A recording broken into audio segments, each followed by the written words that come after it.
Dark, ominous forest setting, sounds of distant groaning and rustling leaves. The camera pans across a lonely figure sitting by a small, barely flickering campfire. It's been 72 hours since the world fell apart. The news called it a virus, something no one saw coming. The streets were normal one day and the next, chaos. I had no choice but to run, but out here, it feels like I'm being hunted. The camera follows you as you cautiously move through an empty, desolate town. When the first outbreak happened, there was confusion. No one knew what to do. There were no official warnings, no time to prepare. I learned quickly that people were just as dangerous as the infected. I had to get out of the city, cut to you navigating through an abandoned grocery store, grabbing non-perishables. The tension builds as shadows move in the background, unseen by you. Rule number 1, always stay quiet. The infected, they respond to sound.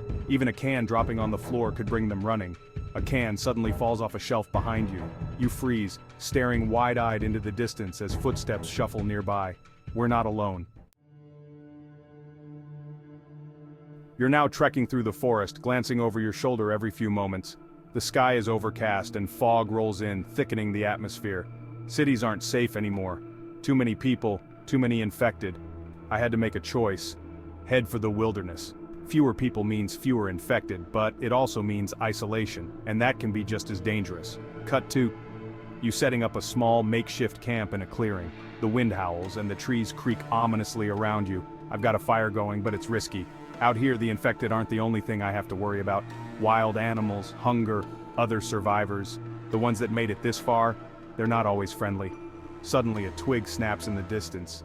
You immediately put out the fire, grab a makeshift weapon, and crouch down, peering into the darkness. I don't think I'm alone. Out here, it's easy to think you're safe, but you never are. The infected, they don't need to see you. They can smell you, sense you, and they don't stop other survivors. Should I approach them? The last group I encountered tried to take everything I had. Trust, that's a luxury you can't afford anymore. I'll wait. If they're still here tomorrow, maybe I'll try to make contact. Maybe.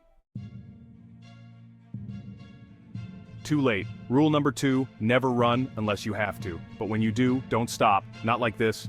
Rule number 3, always know your exit. I've lost count of the days. Every step feels heavier, but I keep moving. There's no other choice. Somewhere out there, there's got to be a safe place. I just have to find it. Smoke.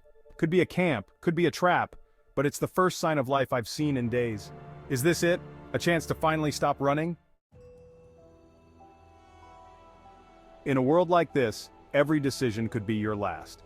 But if you're careful, if you're smart, you just might survive. Would you survive the zombie apocalypse? Let me know how you do it in the comments below. Stay safe, stay sharp, and remember, the only way out is through.